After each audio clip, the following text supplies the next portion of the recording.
This is Festival Pass Stories, a podcast series is told by the people who create and make festivals come to life. You will go behind the stage, kitchen, or studio door to hear the stories of passion and inspiration that started some of the world's most beloved festivals. Hear the startup stories and how an idea went from what if to what's next. All right, friends, welcome back. This is Festival Pass Stories. We are, as always, presented by Dos Hombres. And hey, it's 6 de Mayo now, right? It's like, so I think mezcal should be half off today and half off of tacos as well. But I don't know if that's going to be the case. But of course, Dos Hombres is the award-winning mezcal meant to be shared, created by Aaron Paul, Brian Cranston, and Mezcalario Gregario Velasco. Have a drink on us. Well, have a drink with us. How about that? That sounds better. At doshombres.com/delivery. And have you ever wanted that opportunity to invest in a product early that could be the next Airbnb? I'm always intrigued by this. Tell me more. Learn why entrepreneurs with exits approaching $10 billion, of course, have already invested in Festival Pass. Check us out at invest.festivalpass.com. Hey, ooh, holding hands as we walk under the stars, babe. I wanna give you my heart. Can tell me it gets much better than this, yes. I'm thinking fairy tales exist, yeah. You got me going straight crazy. My head is so messed up, I'm full of your love, mine. No, like I'm tripping with you in my brain, and I like it that way.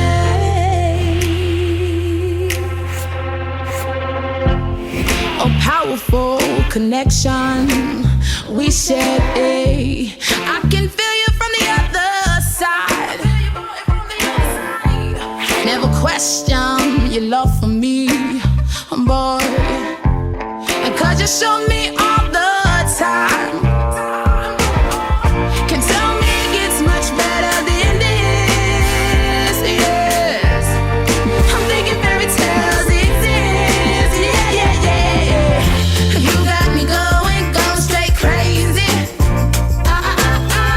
My head is so messed up, I'm full of your love, mine. Ooh, like I'm tripping with you in my brain, and I like it that way. Say you got me, Say you got me going, you got me going straight crazy. No, my head is so messed up, I'm full of your love, mine. Ooh, you got me going straight crazy. No, my head is so messed up, I'm full of your love, mine. Ooh, I like I'm dripping with you in my brain, and I like it that way.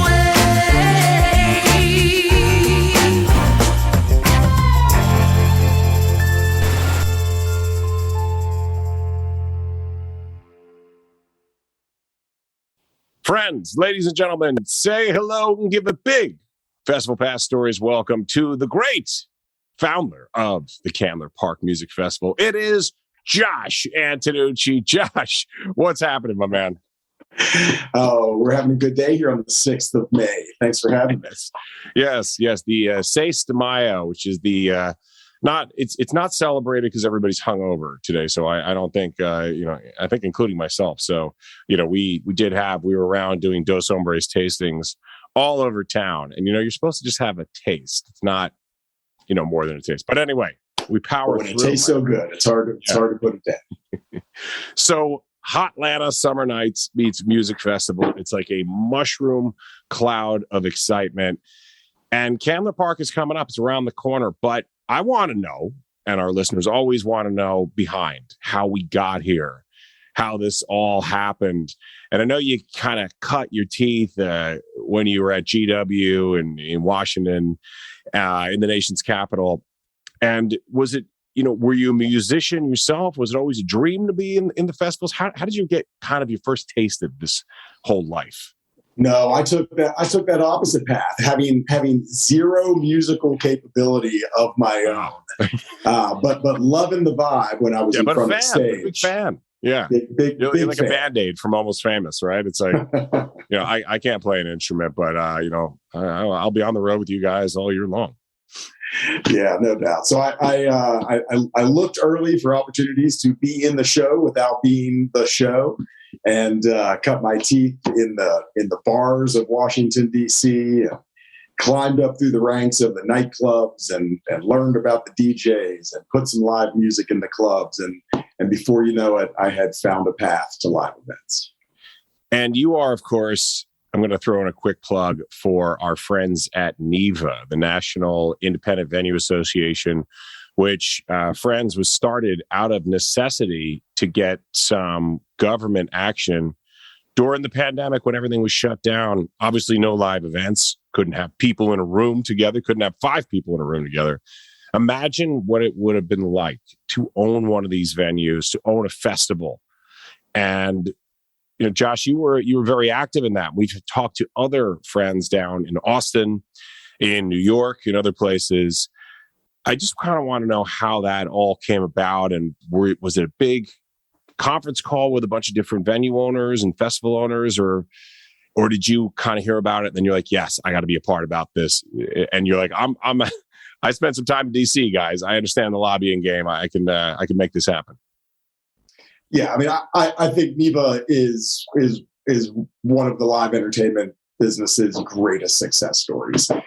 It could not have been more organic. It was out of people got together out of necessity. Yeah, like-minded promoters, like-minded business operators across the country who were all facing the same just impossible situation, and a little bit of networking went a really long way. I remember the phone call I got was from an old buddy in Nashville, Tennessee, who was one step ahead of me in the conversations. And by the time I got that call, 20 or 30 people had been talking every couple of days and looking for what it was that we could do collectively to use our skill sets to do something good for us.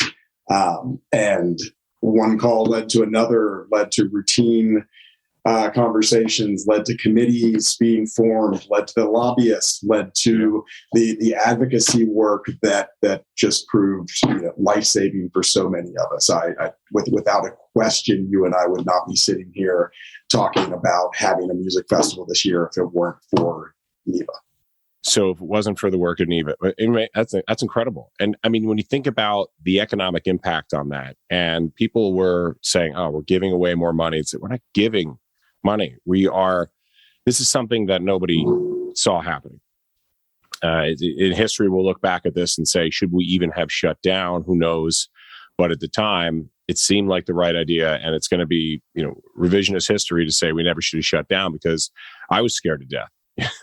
I don't think we left the apartment. We were outside scrubbing our groceries down when we brought them back, and all that kind of stuff. So, could you actually say how many jobs this saved, or perhaps how many venues were kept afloat because of this? I know that going into the legislation, NIVA had developed a membership of 4,000 or 5,000 strong across the country, and that was representing only independently owned venues and promoters. Not that just sort of scratches the surface of all of the organizations, all of the businesses that ultimately benefited from the Save Our Stadiums campaign, including Broadway and the zoos and the museums and whatnot. The number is enormous. Here in Atlanta at Center Stage, in the building that we work every day, there were 100 employees from the full-timers to the security guards to the bartenders. There were 100 people whose livelihoods were decimated without notice.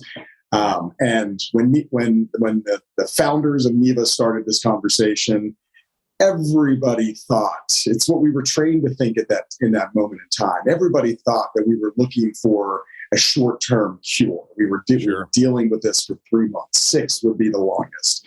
And it was the forethought of this group to know that we needed to get loud and speak strongly and explain our situation that got us ahead of the curve and prepared us to be able to sustain what was actually an 18-month closure for so many people. Yeah. And the ability to pay rent, the ability to keep the lights on, the ability to retain any of the employees that we once had 18 months later is completely attributed to the support that we got through St. Louis Stadiums. Incredible. Folks, check it out. National Independent Venue Association, NIVA. They've done incredible work, and they will continue keeping this going. And I imagine after this, we're getting through this, right? But afterwards, you guys have created this bond, and now you've got, you've got representation, and you've got a platform, and all this. So there's a lot you can do to kind of fight for the rights of venues, make venues safer, have some blanket policies across this association on better practices, perhaps, and maybe even start a fund to help out other organizations down the road that might need it, right? You almost like an endowment, perhaps, for venues. All through the process of the advocacy work, we were already working in subcommittees talking about topics just like this. What will NIVA do once we have saved ourselves? What will we do moving forward? Yeah. And since the funding, the organization has staffed up, has gotten formalized. Remember, this was just a bunch of people who met each other and went to war together virtually. Like Absolutely. And so now the troops are all convening again. We're gonna get together for the first ever NIVA conference this summer in Cleveland, and we're gonna put our heads together and we're gonna think through what else can the power of 5,000 independently natured promoters accomplish together. And I think all of the topics that you mentioned are going to be on the list. That's incredible. I look forward to hearing more about it. We'll revisit that next time. We're not here to talk about NIVA, even though it's fascinating stuff. We are here to talk about this Candler Park Music Festival and Rival Entertainment. And we're going to go back there. You're in DC, you're working in bars, you start working in music clubs, you work your way up to the nightlife. And then you get a taste of like, man, I can do a festival and we can give it away and it'll be great for the community and all that. So what was this first festival experience like for you? Not attending a festival, but actually you got into it and you put together a festival in DC. I got to hear about this story. Yeah, we did. Right downtown in the streets of Washington, D.C., on the steps of the Smithsonian building is where I produced my first show. And it was a 12-week summer Saturday night free concert series on the steps of the Building Museum, which was Building Museum, gorgeous place. I've been in a lot of events inside of that venue. Very cool. And so it's a stone's throw from the arena downtown. It's right in the mix. And our 12-week series was modeled after, in fact, an event that already existed in Atlanta by the name of On the Bricks. And ours was Rockin' the District up down on G Street.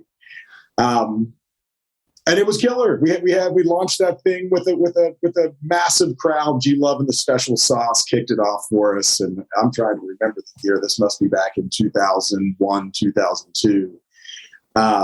Cold Beverages, was that their big hit? Right. Cold Beverages was it. Cold Beverages. And when you're producing, stop begging me to sing more. I'm not going to do it. Well, when you're producing a free festival, the thing that you need people to want to enjoy is those cold beverages, because that's about the only thing we had at that time to pay the bills. Was there a cold beverage sponsor at least? Thinking back, I think we had at least a beer brand that was attached to it. And we had some support from Coca-Cola at the time that enabled us to kick off the program. great summer we had that year. Lots of lessons learned. That was a once and done kind of festival production. It was quickly realized that nothing else is free except for the admission. It's just not going to work out real well. And what was the team like that you put this together with? I remember sitting in an office with a few summer interns, and I remember being introduced to some people with way more experience than me that came up and led the production effort and knew where to find the stages. And I, as the hometown club and bar promoter, had the tricks to get the crowd to come in. And so we sort of assembled what today would be, I feel like, would be a pretty good dream team. If I could get those individuals back, we'd be doing some good work.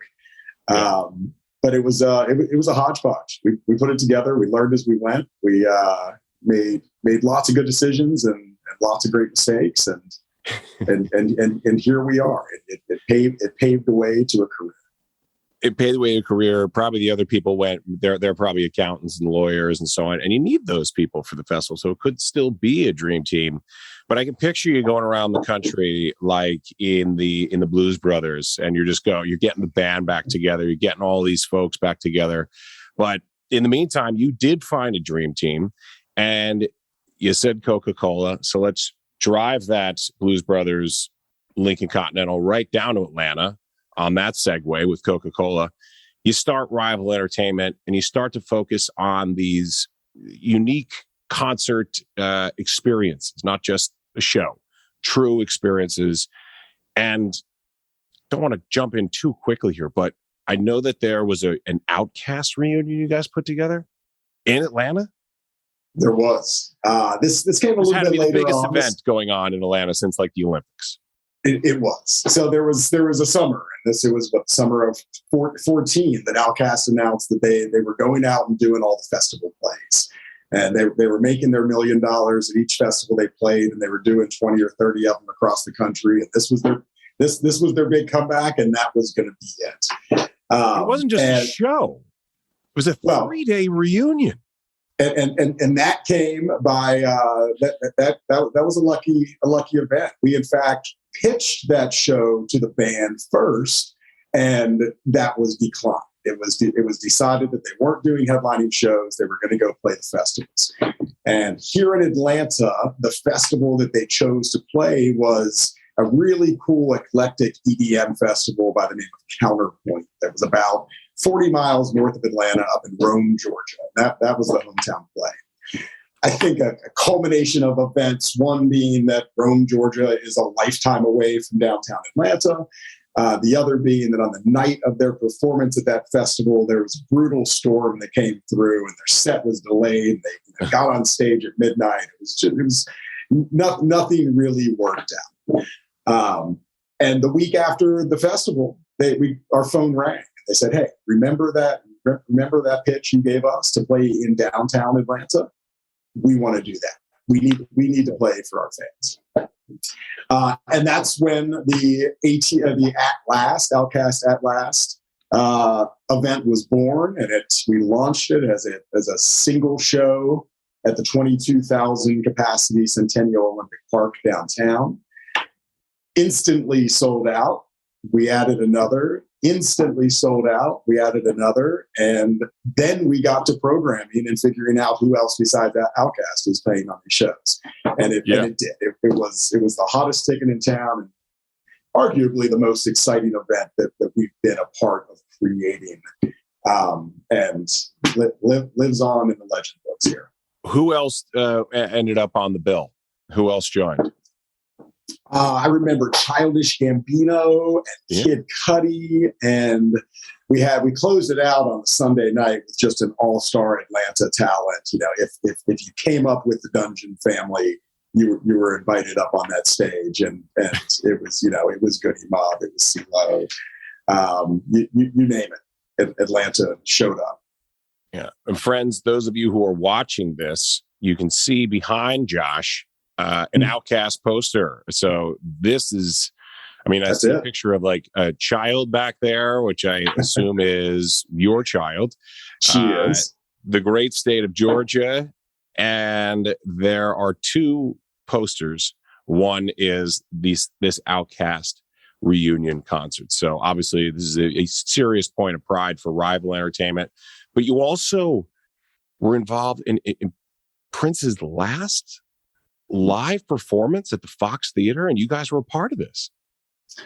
Yeah, talk about the right place at the right time. We, my business partner, Lucy Freese, who's been a long-time talent booker in Atlanta. She worked under the tutelage of Alex Cooley back at Concert Southern and into SFX way back when.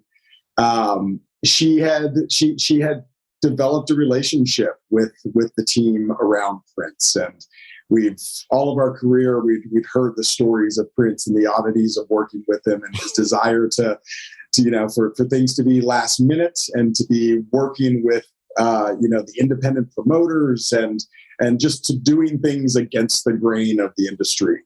And over a several year period, seeds were sort of continually planted that whenever an opportunity might exist, we would love to create it with them.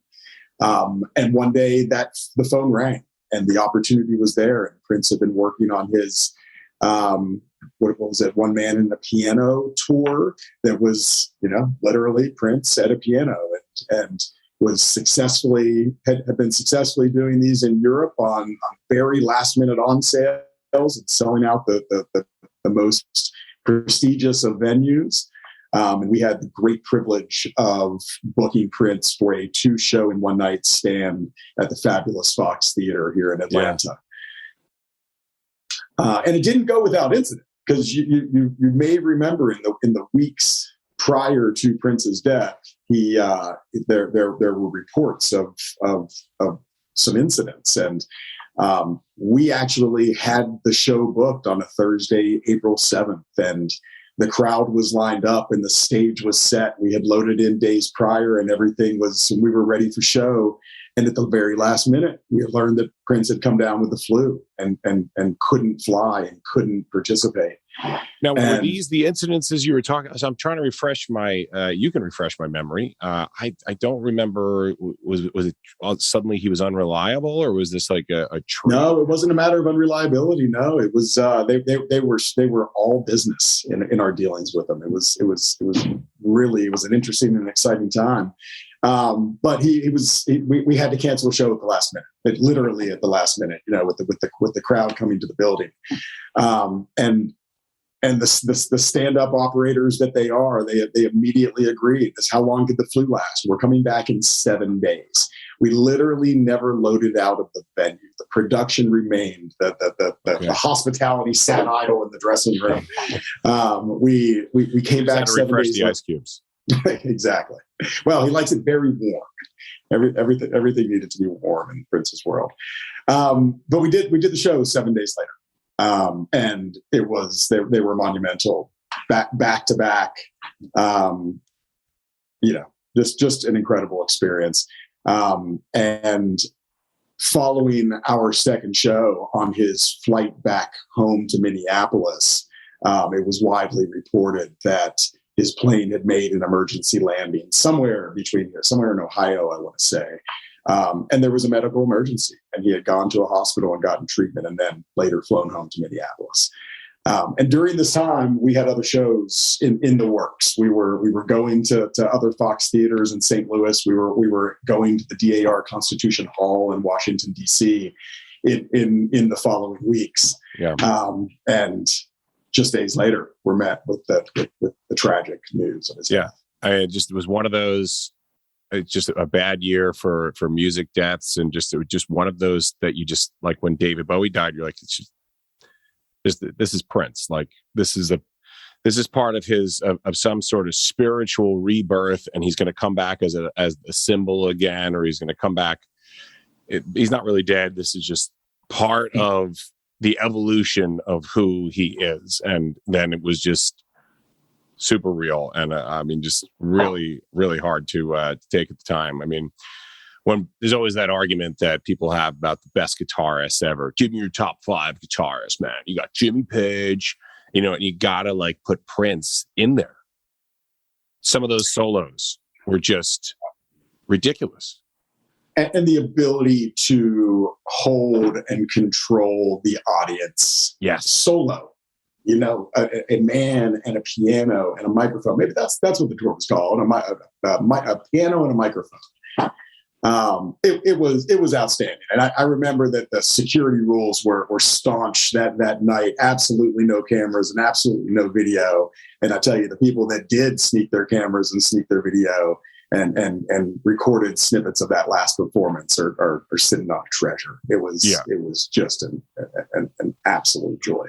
And that's nearly impossible to do now. No camera. I know comedians and like comedy venues are like some of the last who can really seem to control that. But people can still just hit the record on, their iPhone with a voice memo, and and the microphone on that thing is just so good. It can pick up, it's like 8 microphones, and it's going to pick up all around. So with comedians, it's different, right? It's like you can hear a song 1,000,000 times and it never gets old. But you hear that joke once, it's like it was so hard to write that joke. And if they go on the road and someone's putting that out on YouTube or something, it's like, come on, guys, like, once let me do my Netflix special. Let me do, whatever. But with concerts now, you got 50,000 people in a stadium or something. It's like impossible to do that. With your festival, do you have any artists who's in their rider? They say no recording devices, that kind of thing.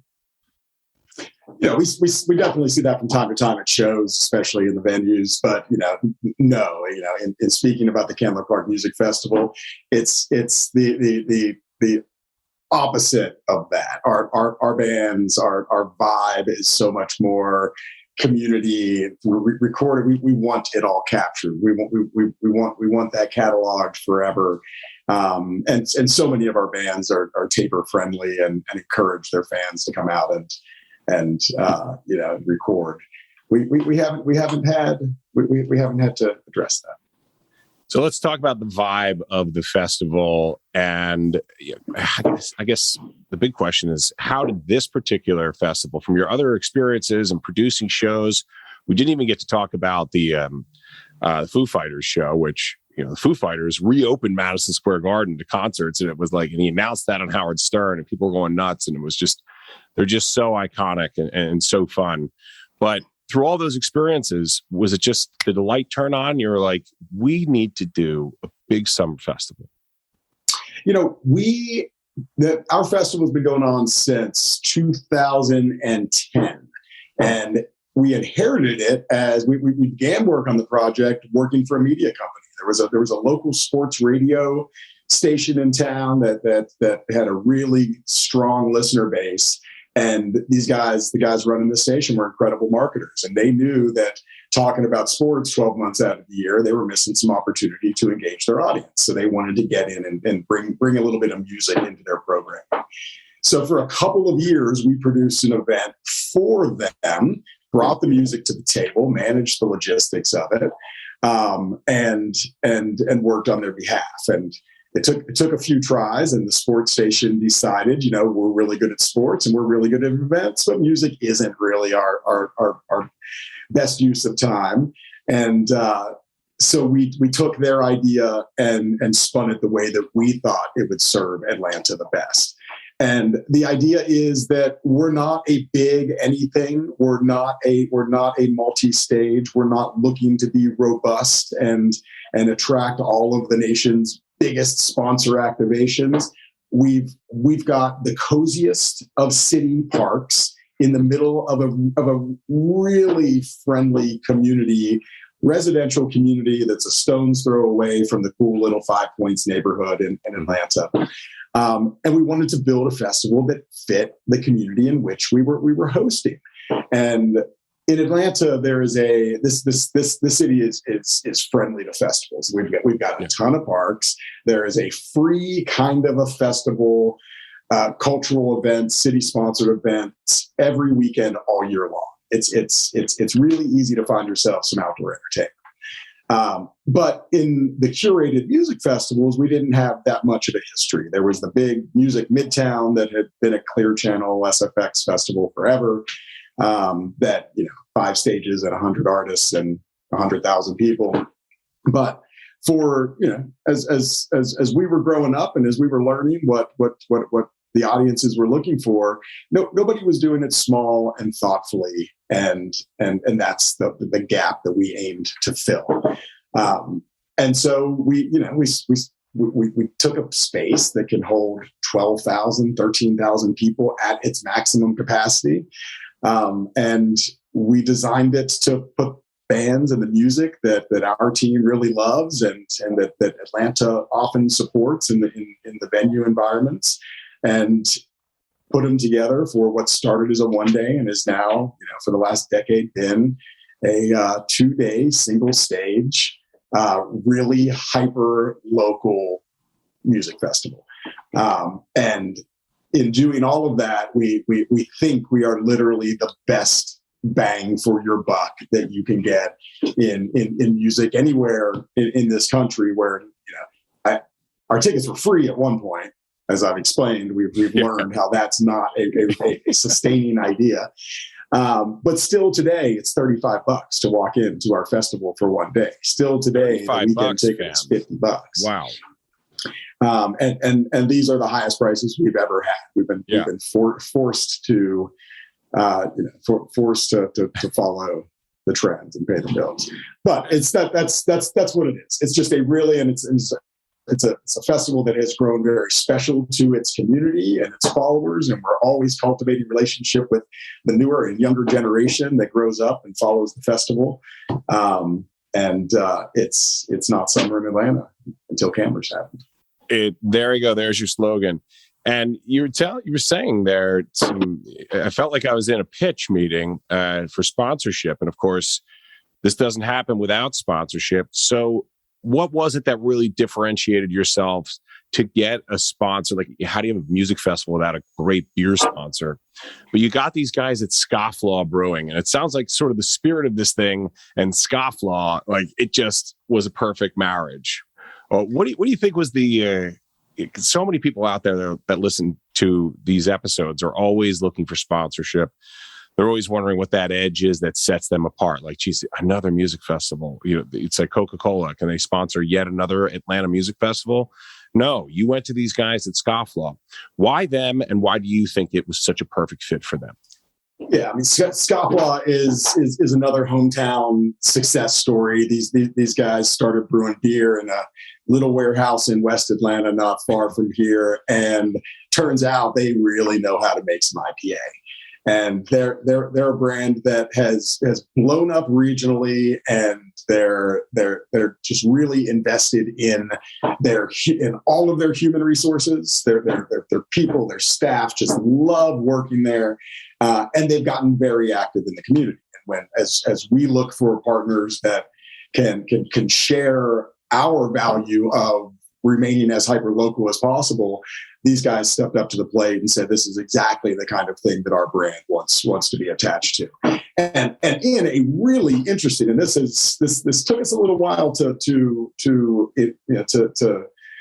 marinate on, but this is a brand that represents all of our beverages. This is a beer brand who distill their own vodka. They're bottling bourbon in Kentucky.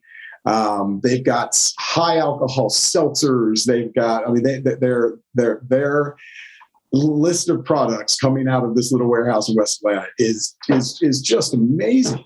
And it's the coolest thing to be able to partner, to be able to go fully immersive with a brand, feature all of their things, really give them value, really give them the opportunity to brand their products with our audience, and maybe even make a couple bucks doing it because we're selling a lot on site, and we're introducing them and giving them customers for the long run. Incredible. And at $35 a ticket, I thought I heard you say, I may have cut you off, but I heard something about a VIP ticket. There is, and that seems pretty reasonable as well. I thought I heard you say in the background like a $50 VIP ticket or something like It's that? $50 will get you to GA for the weekend, but $100 will get you to VIP, and it's modeled after what are the things, if we could pay a little bit more and have a few luxuries, what could we have? And so, sure, we've got a VIP that gives you an air conditioned toilet to go to when you need it. Gives you a chance to. Very inviting. It's worth the $50 right there, right? That's all. Yeah, I'm sold. I don't even need to see hear the music. I just want to have that air conditioned toilet in Atlanta in the summer. That's $200. I'll take two. There it is. But yeah, it's, your normal perks of getting up on the rail and having some amenities and having a little bit of shade, without positioning it in such a way that VIP has an entitlement more than our general admission. We want everyone to feel welcome and equal when they walk through the gates of the festival. That's a good way to look at it. The entitlement of VIP, it would seem like that is almost like anti movement of a community festival right now, right? It sounds good. My main business, I'm an auctioneer, and I work with all these gigantic events, and I sit on committees sometimes, and I'm in these planning meetings, and they're like, yeah, we're going to have a VIP. And I was like, you think this is the time for VIP? And why do you need to do that? Like, afterwards, have a dinner with the committee to celebrate the success of the fundraiser. But I mean, that night is for everybody who bought a ticket. It's for everybody who's supposed to be there, and they want to support this cause. And, maybe you've got a celebrity or somebody involved, but I bet the celebrity doesn't even want to do the VIP. It's like, it just doesn't compute right now. No, I think it doesn't communicate well. Yeah. More unity than separation would definitely be an objective of this event. And speaking of unity, you have other activities besides the music. Of course, the music is the great communicator and the great connector for all of us, but you also have, there's axe throwing going on at this. Sounds like a great idea, right? Mix some, you got some scofflaw brews. It's a hot day in the summer. Let's throw some axes.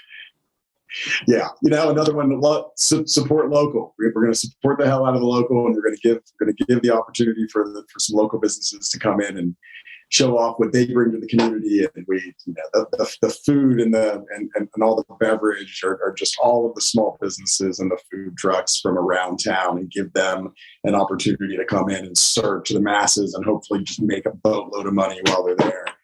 And the arts and the crafts and these are things that are common in any festival you go to. But when you come to Candler, it's all about Atlanta, and it's all about our local community, and that's who we're featuring, that's who we're showcasing, and that's who we're hoping to attract.